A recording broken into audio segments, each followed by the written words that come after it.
Vamos a abrir nuestras Biblias en esta oportunidad. Juan capítulo 1, como ya sabéis, estamos aquí en el prólogo de Juan. El prólogo es como decir la introducción, ¿vale? Y normalmente las cartas o algunos documentos oficiales tenían una introducción, y esta es la introducción que resume muy bien muchos de los temas que vemos en el Evangelio de Juan. No vamos a estar haciendo todo el Evangelio de Juan, porque ya lo hicimos hace tiempo, sino que estamos haciendo el prólogo porque hace años, cuando hice la serie de Juan, no profundicé en absoluto en el prólogo. Lo hice muy superficialmente y creo que vale la pena profundizar un poquito más. Así que vamos a leer versículos 9 al 13 y vamos a entrar directamente al mensaje. Dice así: aquella luz verdadera que alumbra a todo hombre venía a este mundo. En el mundo estaba, y el mundo por él fue hecho, pero el mundo no le conoció. A los suyos vino, y los suyos no le recibieron. Mas a todos los que le recibieron, a los que creen en su nombre, les dio potestad de ser hechos hijos de Dios, los cuales no son engendrados de sangre, ni de voluntad de carne, ni de voluntad de varón, sino de Dios. Vamos a orar. Señor y Padre Celestial, gracias, Señor, por permitirnos un día más estar aquí reunidos. Es increíble cómo cada vez que nos venimos a reunir, parece que hay distracciones, hay cosas que quizá a mí personalmente a veces me ponen nerviosos, me quitan el enfoque de lo que hemos venido para hacer. Y yo te pido que tú me puedas ayudar, Señor, a enfocarme en este pasaje, que tú puedas usarme para comunicar las verdades que encontramos aquí, que podamos ver a Cristo, que podamos conocer mejor a Cristo. Tú conoces los corazones de aquellos que están aquí y sabes si hay alguien aquí que no es un verdadero creyente. Te pido que a través de este mensaje pueda entender lo grande que es Cristo y cómo Cristo es el único y suficiente Salvador. Quizá hay alguien que por medio de la tecnología estás permitiendo que nos vea por medio del Internet y no es creyente. También te pido que obres en su corazón y en su vida. Gracias por estos medios que nos permites para llegar a más personas, pero te agradecemos por el privilegio que tenemos de reunirnos como iglesia físicamente, poder vernos, poder tener este compañerismo. Gracias porque a pesar de todas las restricciones, tú nos sigues permitiendo hacer esto en España. Bendice el mensaje hoy, que pueda ser claro. En el nombre de Jesús. Amén. Si Dios se manifestara y se diera a conocer claramente, yo creería en Él. Pero como Dios no se ha manifestado de esa manera, no puedo en buena conciencia creer en Él. No sé si existirá o no, pero lo que sí sé es que no tenemos suficiente evidencia para saber con certeza si Dios existe.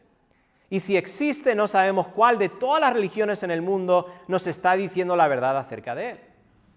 Yo creo en Dios, pero creo en Él a mi manera. Nadie tiene el derecho de decirme cómo tengo que creer en Dios. Lo que acabáis de oír son argumentos comunes en contra de la existencia de Dios, o en contra de la idea de que podemos conocer a Dios realmente, o en contra de la idea de que hay un solo camino a Dios. ¿Y sabe lo que todos estos argumentos tienen en común? La idea de que Dios no se ha revelado a sí mismo. Y si Dios se ha revelado, no lo ha hecho con suficiente claridad para que la verdad acerca de Dios y su camino de salvación sea evidente a todos los hombres. Por eso muchos dicen, si Dios se manifestara claramente, yo creería en Él, como si eso no hubiese sucedido. Pero el prólogo de Juan nos relata una historia muy diferente. Nos demuestra que Cristo, la verdadera autorrevelación de Dios, vino al mundo hace más de 2000 años. Dios ya se ha manifestado claramente en Cristo. Y lo que aprendemos acerca de su venida nos ayuda a entender por qué tantas personas rechazan a Cristo hoy. Pero también nos ayuda a nosotros como iglesia saber por qué no debemos desanimarnos con la incredulidad del hombre. El domingo pasado miramos la historia antes de la historia. Hoy vamos a mirar lo que sucedió cuando la verdadera autorrevelación de Dios, Cristo, vino al mundo. Cuando el eterno Verbo de Dios entró en la historia. Sea cual sea tu situación en esta mañana, seas creyente o no, este mensaje es para ti. Esta mirada al pasado que vamos a hacer aclara el presente y nos da esperanza para el futuro. Ante todo, este mensaje tiene el propósito de ensalzar a Cristo y mostrar su grandeza y poder y cuál es nuestra responsabilidad para con Él. La pregunta que vamos a contestar en esta mañana es esta. ¿Qué sucedió cuando la verdadera autorrevelación de Dios, la luz, como dice aquí Juan, Cristo vino al mundo? Y la respuesta que vamos a ver en el pasaje es esta. El mundo no le conoció y su pueblo le rechazó. Pero a pesar de todo ello, Él fue victorioso y logró aquello por lo cual vino al mundo. Ese es el argumento del mensaje en esta mañana. ¿Qué sucedió cuando la verdadera autorrevelación de Dios, la luz, vino al mundo? El mundo no le conoció y su pueblo le rechazó, pero a pesar de todo ello, Él fue victorioso y logró aquello por lo cual vino al mundo. El mensaje de hoy va a avanzar en 3 partes. Primero vamos a hablar de la llegada de la luz, Cristo. Luego vamos a hablar de la oposición a la luz. Y por último vamos a hablar de la victoria de la luz. La victoria de la luz. Número 1, la llegada de la luz. Dice el versículo 9, aquella luz verdadera que alumbra a todo hombre venía a este mundo. Aquella luz verdadera que alumbra a todo hombre venía a este mundo. Cristo, la luz verdadera, la verdadera autorrevelación de Dios vino al mundo. ¿Y a qué se refiere Juan cuando habla del mundo? Creo que instintivamente cuando pensamos en el mundo pensamos en el planeta Tierra o en la creación. Pero para Juan el mundo tiene un significado particular. El mundo no se refiere a la creación en sí. No se refiere a todas las cosas hechas, como en el versículo 3, todas las cosas por Él fueron hechas y sin Él nada de lo que ha sido hecho fue hecho. El mundo para Juan es un sistema en rebeldía en contra de Dios, compuesto por toda la humanidad caída. Y si quieres leer en tu casa Juan 15, versículos 18 al 19 y el capítulo 17, entre otros pasajes, vas a ver que el mundo se refiere a eso precisamente. Es a ese mundo que vino Cristo. Si la luz, Cristo, vino al mundo, eso significa que el mundo estaba en tinieblas y sin esperanza aparte de Cristo. Los hombres en el mundo, y esto es muy importante entender, hermanos, los hombres en el mundo no tienen luz en sí mismos. Nosotros no tenemos luz en nosotros mismos. Esto choca con esta ideología del espiritualismo y la nueva era y el misticismo de que todos tenemos una pequeña luz dentro de nosotros. No, el mundo está completamente en tinieblas y Cristo, la luz verdadera, vino a ese mundo. Los hombres necesitan la luz que solo Cristo da. Él es la luz verdadera que alumbra a todos los hombres. ¿Y qué significa cuando dice que la luz alumbra a todo hombre? Dice aquella luz verdadera que alumbra a todo hombre. ¿Qué significa eso? No significa que todos los hombres conocen a Dios como deberían, o que todos los hombres creen en Cristo. Significa que la luz alumbra a todo hombre y al hacerlo divide a todos los hombres entre aquellos que rechazan la luz y aquellos que creen en la luz. Solo hay 2 tipos de personas en el mundo. Aquellos que creen en la luz y aquellos que rechazan la luz.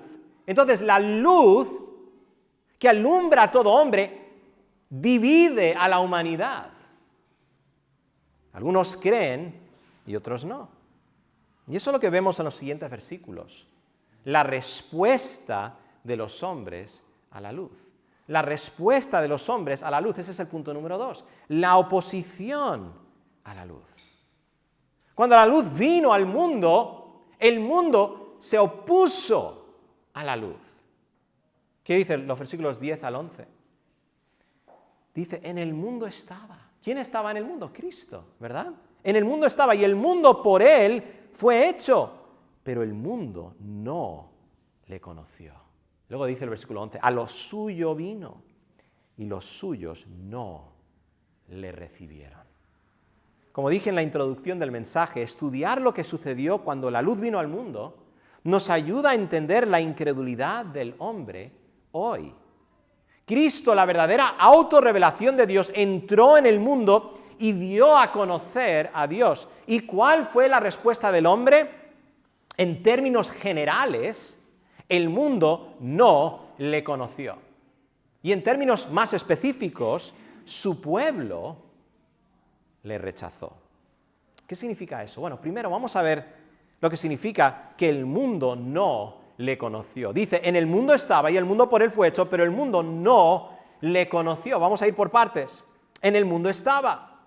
En el mundo estaba. ¿Puedes creer que Cristo, el Verbo de Dios, que siempre ha existido con Dios y quien es Dios mismo, estaba en el mundo?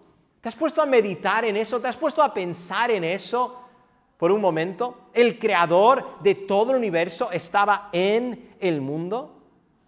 En el versículo 14, que vamos a ver el domingo que viene, Juan nos explica cómo eso pudo ser. Y es por medio del milagro de la encarnación. Pero por ahora, lo único que nos dice es que estaba en el mundo. Y luego dice, y el mundo por él fue hecho. El mundo por él fue hecho. Ahora, si para Juan el mundo no es la creación en sí, sino más bien un sistema que está en rebeldía en contra de Dios, compuesto por toda la humanidad caída, ¿por qué dice que el mundo por él fue hecho? La razón es porque Juan quiere dejar muy claro que no hay una fuerza o un poder que existe independientemente de Dios. Dios creó a toda la humanidad que ahora está caída y en rebeldía en contra de Dios. El mundo está lleno de tinieblas, pero ni siquiera las tinieblas escapan el poder soberano de Dios. Y luego dice, pero el mundo no le conoció. Esto no significa que la humanidad no reconocía a Cristo. No es como si, bueno, todos estaban buscándole, pero tenía un disfraz y no le podían reconocer. Eso no es lo que significa cuando dice que el mundo no le conoció.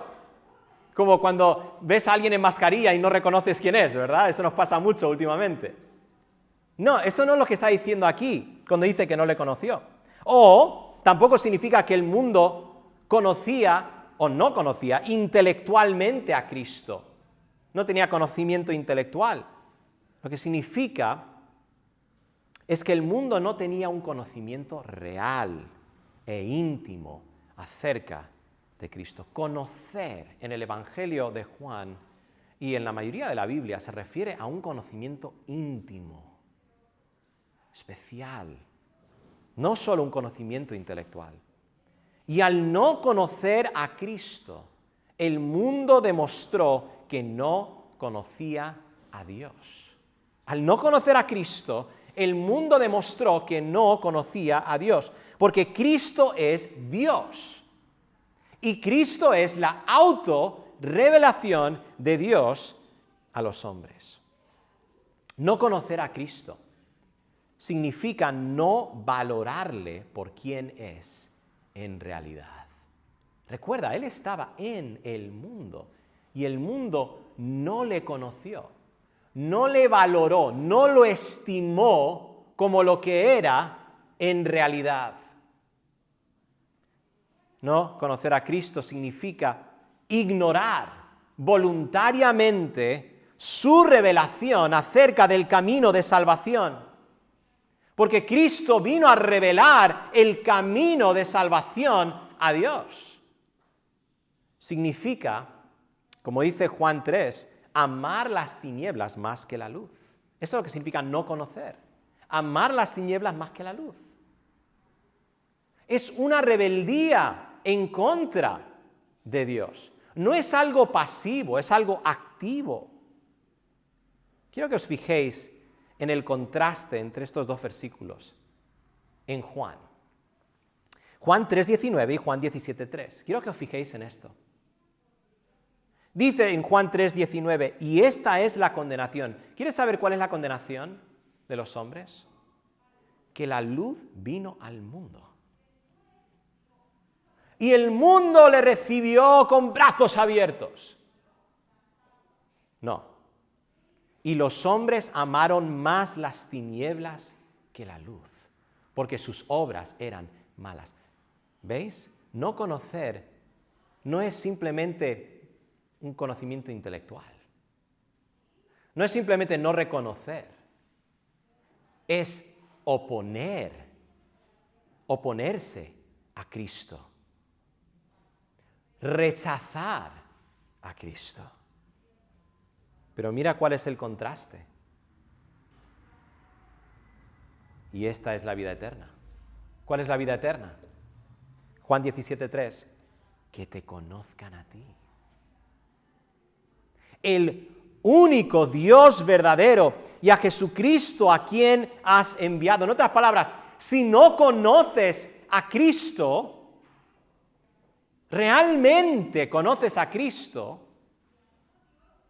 entonces no tienes vida eterna. Y si no conoces a Cristo, no conoces a Dios. Y si no conoces a Dios, no tienes vida eterna. Entonces, ¿cuál de estos dos versículos te describen a ti? ¿Conoces a Dios o no conoces a Dios? ¿Cómo estás respondiendo a la luz que vino al mundo? Amigos, si eres de los que dices, si Dios se manifestara claramente, yo creería en Él, vas a tener que lidiar con Juan 1:10. No hay manifestación o revelación más clara de Dios que Cristo. Y si dices, bueno, eso fue hace 2000 años, necesito que Dios se manifieste ahora para creer en Él. Mi pregunta para ti sería esta. ¿Qué te hace pensar que tú responderías de forma diferente que las personas que vivieron en el tiempo de Jesús? El problema no es la falta de evidencia acerca de Dios. Deja de pensar que la razón que tú no crees en Dios es porque no tienes suficiente evidencia. Ese no es el problema. El problema es que estamos en tinieblas y nuestros corazones están endurecidos. Ese es el verdadero problema del hombre. Hasta ahora hemos visto la oposición a la luz en términos generales. Pero en el versículo 11, Juan se vuelve más específico todavía. El mundo no le conoció, pero su pueblo también le rechazó. Eso es más poderoso aún. Dice, versículo 11, a lo suyo vino y los suyos no le recibieron. La oposición más asombrosa a la luz. No es que el mundo como un todo no conoció a Cristo cuando vino, sino que su propio pueblo no solo no le conoció, sino que, dice, no le recibieron. Le rechazó completamente. Los judíos se jactaban de que conocían a Dios. No eran como los samaritanos, no eran como los gentiles, eran el pueblo de Dios. Y se jactaban de que tenían una relación íntima con Él. Pero cuando vino la luz, Cristo, se demostró que eso no era así. El rechazo del pueblo fue casi total, porque no todos rechazaron, ¿verdad? Este rechazo llegó a su máxima expresión en Juan 12:37. Mira que dice, pero a pesar de que había hecho tantas señales delante de ellos, no creían en Él. Su pueblo, el pueblo de Dios, los judíos, no creían en Él. Amigo, quizá estás viendo la retransmisión de este culto, o quizá estás aquí y estás convencido, estás convencidísimo de que conoces a Dios. ¿Sabes cuál es la prueba verdadera sobre si conoces a Dios o no? Lo que haces con Jesús y su revelación acerca de Dios. Esa es la prueba. ¿Qué haces con Jesús? Y lo que Él ha revelado acerca de Dios. Si dices que crees en Dios, pero no crees que Cristo es el Hijo de Dios, no conoces a Dios. Si dices que crees en Dios a tu manera y no crees en Dios a la manera que Cristo ha revelado, no conoces a Dios. Si dices que hay diferentes caminos a Dios y no crees que Cristo es el único camino a Dios, no conoces a Dios. Sabemos que el pueblo no conocía a Dios porque rechazaron a Cristo. ¿Y Cristo qué es? La luz. Él es la verdadera autorrevelación de Dios. Entonces, si rechazas a Cristo y la revelación que Él da de Dios, estás rechazando a Dios. Lo he dicho muchísimas veces. El gran denominador en común, lo que une a todas las religiones en el mundo y hace que todas se sienten alrededor de la fogata y canten Kumbaya, es: creemos en un Dios. Cada uno le da un nombre diferente, pero todos creemos en Dios. Pero lo que separa a todas las religiones del mundo es lo que afirman y lo que creen acerca de Cristo. Entonces, si no crees en Cristo y todo lo que Él ha revelado acerca de Dios, y si no crees en Cristo y el camino de salvación que Él ha revelado, que es exclusivamente en Él, no puedes afirmar que conoces a Dios. Conoces a un Dios de tu imaginación, conoces a un Dios que tú has inventado, que has creado, pero no es el único Dios verdadero. Ese solo le ha revelado Cristo. Hemos hablado de la venida de la luz, hemos hablado de la oposición a la luz y quisiera terminar con la victoria de la luz. La victoria de la luz. ¿Y quién es la luz? Cristo, ¿verdad? Si solo leyéramos hasta el versículo 11, estamos leyendo y llegamos hasta el versículo 11, solamente pensaríamos que el rechazo hacia Cristo fue total y que las tinieblas triunfaron sobre la luz.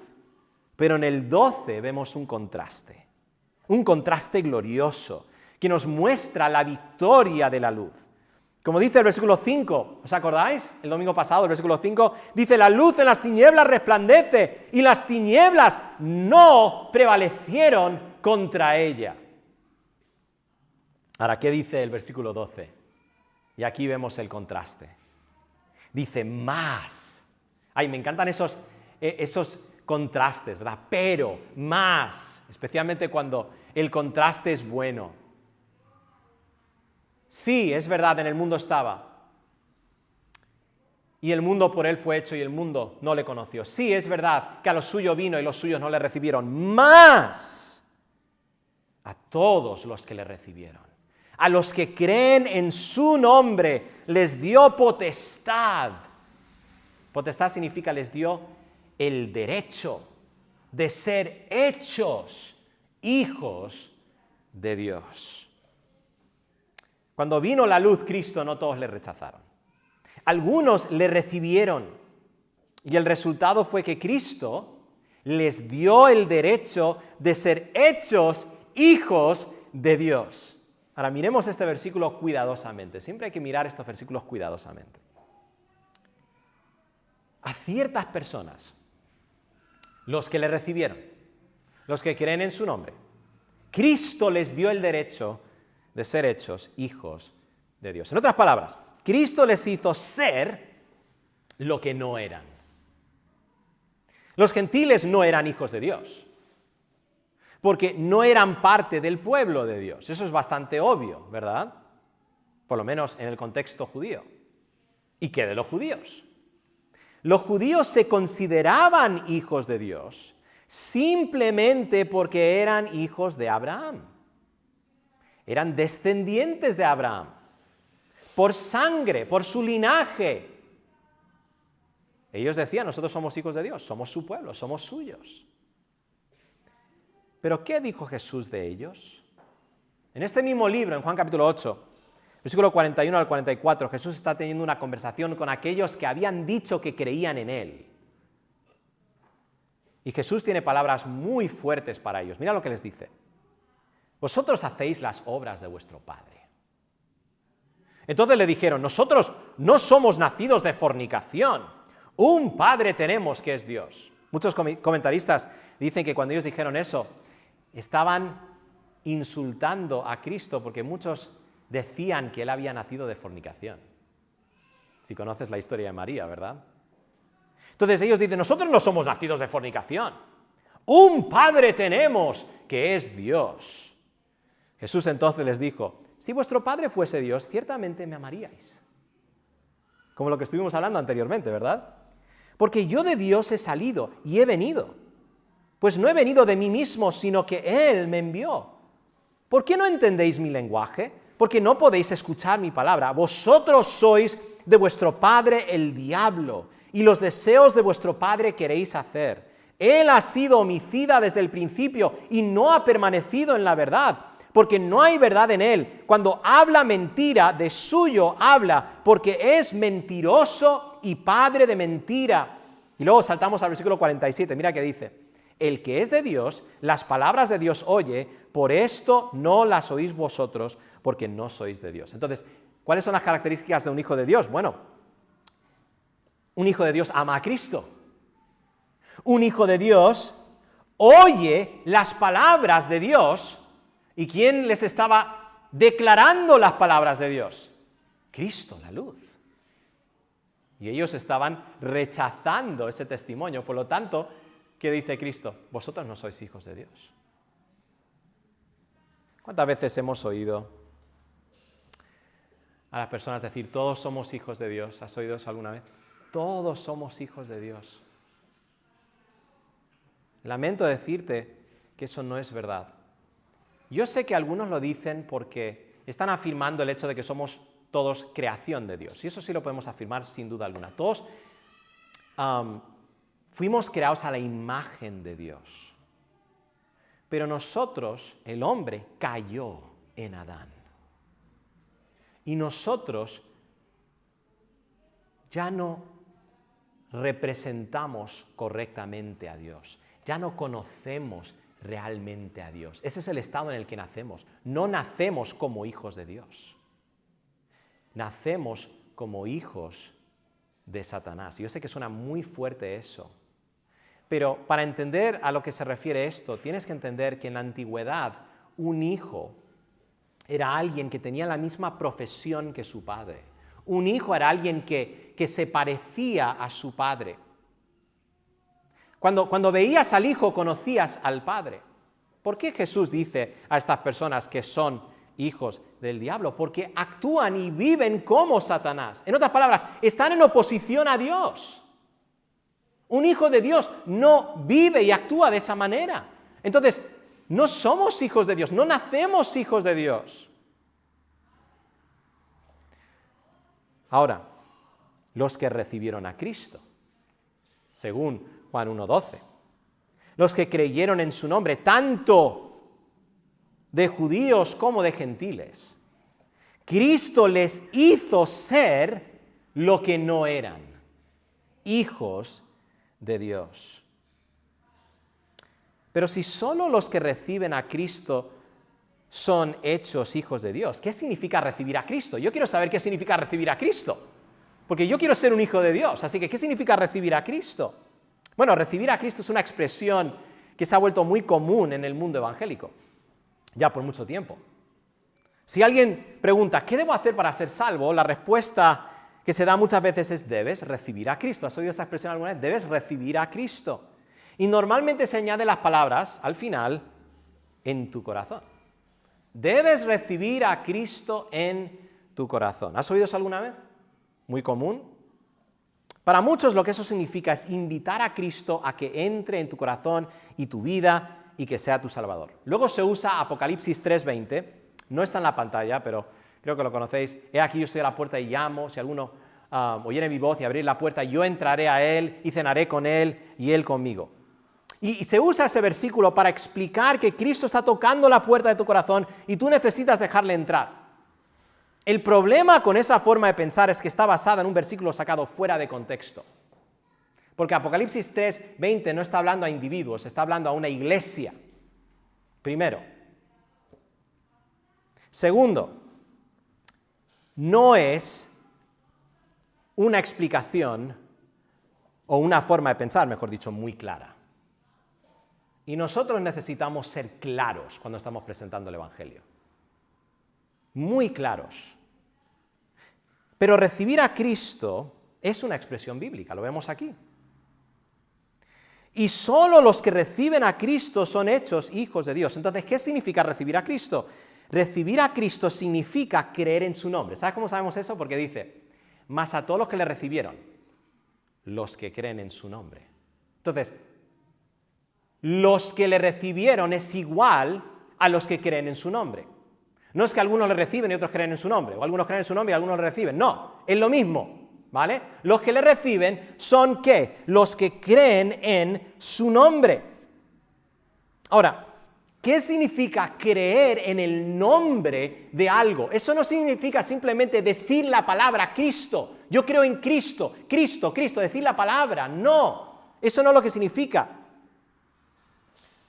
El nombre de alguien es la revelación de su carácter. Eso es lo que significa.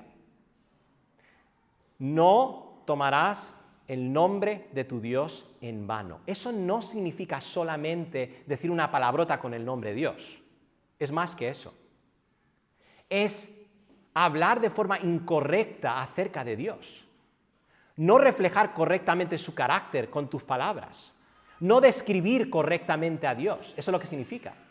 El nombre está asociado al carácter de una persona. Por eso creer en el nombre de Cristo es creer todo lo que Cristo reveló acerca de sí mismo. Su revelación del camino de salvación y de lo que Él demanda de nosotros. Es creer en Cristo como Salvador y Señor. No solo aceptar las partes que nos gustan acerca de Él y rechazar las otras. Con Cristo es todo o nada. Por eso cuando Jesús dijo en Juan 6, el que no come mi carne y bebe mi sangre no tiene nada que ver conmigo, no tiene parte conmigo. Lo que Jesús estaba diciendo es que tienes que apropiarte de todo de mí. Tienes que creer todo lo que yo he declarado acerca de Cristo. Cuando Jesús dijo eso, la mayoría le dejaron solo se quedaron los 12. ¿Por qué? Porque muchos no estaban dispuestos a aceptar todo lo que Cristo había enseñado. Es todo o nada con Cristo. Recibir a Cristo no es simplemente repetir una oración. No es solamente decir, Jesucito, yo creo en ti. Es darle la espalda a tu pecado y poner el peso de tu confianza en Cristo y solo en Él para tu salvación. Es confiar en su vida perfecta, en su muerte en sustitución y su resurrección por ti. Es confiar plenamente en Él y seguirle. Tomar tu cruz todos los días y que Él sea tu Señor y Salvador. Solo los que reciben a Cristo, los que creen en su nombre, son hechos hijos de Dios por Cristo. Pero ¿cómo llegan a ser parte de la familia de Dios aquellos que creen en Cristo? Es que estas son preguntas que surgen, ¿verdad? Dice, mas a todos los que le recibieron, a los que creen en su nombre, les dio potestad de ser hechos hijos de Dios. Ahora, ¿cómo yo puedo llegar a ser parte de la familia de Dios? Y como si él ya anticipase que íbamos a hacer esa pregunta, él da la respuesta, versículo 13. Los cuales no son engendrados de sangre, ni de voluntad de carne, ni de voluntad de varón, sino de Dios. Aquí Juan está hablando de una preciosa verdad que él va a elaborar más adelante en Juan capítulo 3. Y es la realidad del nuevo nacimiento. Un nacimiento espiritual, un nacimiento que solo viene de parte de Dios. Ser engendrado por Dios, nacer de nuevo, no tiene que ver con tu sangre, o linaje.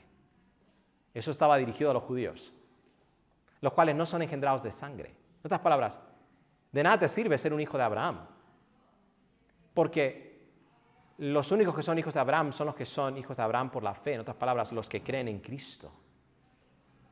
No solo por ser judíos, ¿qué más? No tiene que ver con tu voluntad, dice, ni de voluntad de varón, ni tu iniciativa, sino de Dios. Así como nadie planea su propio nacimiento, que yo sepa, ninguno de nosotros dijimos, queremos nacer y nacimos, no. Nacimos por la iniciativa de otro, ¿o no? Es igual con el nuevo nacimiento. Es igual con el nuevo nacimiento. El nuevo nacimiento es una obra exclusiva de Dios. Todo ser humano tiene la responsabilidad de creer en Cristo. Todo ser humano es llamado a creer en su nombre, de la manera que os he explicado hace un momento. Pero nadie cree aparte de la obra sobrenatural de Dios. Y esto es un misterio. Esto es un misterio, pero es lo que la Biblia enseña. El que hace que nazcamos de nuevo es Dios. Y nosotros tenemos la responsabilidad de creer. Y los que nacen de nuevo son el mismo grupo de personas que le reciben y creen en su nombre. Estas dos verdades son verdaderas al mismo tiempo. Amigo, la victoria es de Cristo, no nuestra. La victoria es de Cristo, no nuestra. No podemos pensar que nacemos de nuevo y llegamos a ser parte de la familia de Dios porque después de los constantes ruegos de parte de Cristo, nosotros por fin le recibimos. Vale, Cristo, voy a hacer lo que tú dices. O que nosotros con la ayuda de Dios solo necesitábamos un empujoncito, ¿verdad? Pudimos nosotros vencer nuestras tinieblas e incredulidad. No. Cristo venció a las tinieblas. La victoria es completamente suya y la gloria es solo para Dios. Hermanos, cuando hablamos de la victoria de Cristo, necesitamos entender que Cristo logró la misión por la cual vino al mundo. Como dice el versículo 5, la luz de las tinieblas resplandece y las tinieblas no prevalecieron contra ella. En otras palabras, la luz vence a las tinieblas. Cristo logró la misión por la cual vino al mundo. ¿Y cuál fue su misión? La respuesta la vemos en el versículo 12. No es una respuesta explícita, ¿vale? A veces en un pasaje vas a ver algo muy explícito y otra vez vas a ver una verdad implícita en el texto. Pero no deja de ser igual de verdad. Lo vemos por implicación en el texto. Vamos a ver una vez más el versículo 12. Dice, mas a todos los que le recibieron, a los que creen en su nombre, les dio potestad de ser hechos hijos de Dios. Si Cristo dio el derecho a los que le recibieron a ser hechos hijos de Dios, eso significa que Él vino con ese fin. ¿Sabías eso? Cristo vino con ese fin.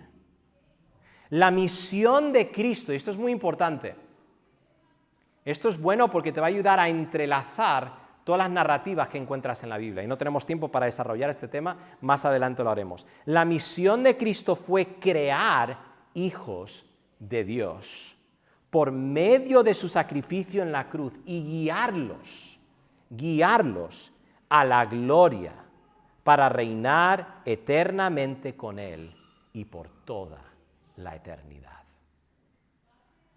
Para llevar muchos hijos a la gloria. Muchos hijos a la gloria.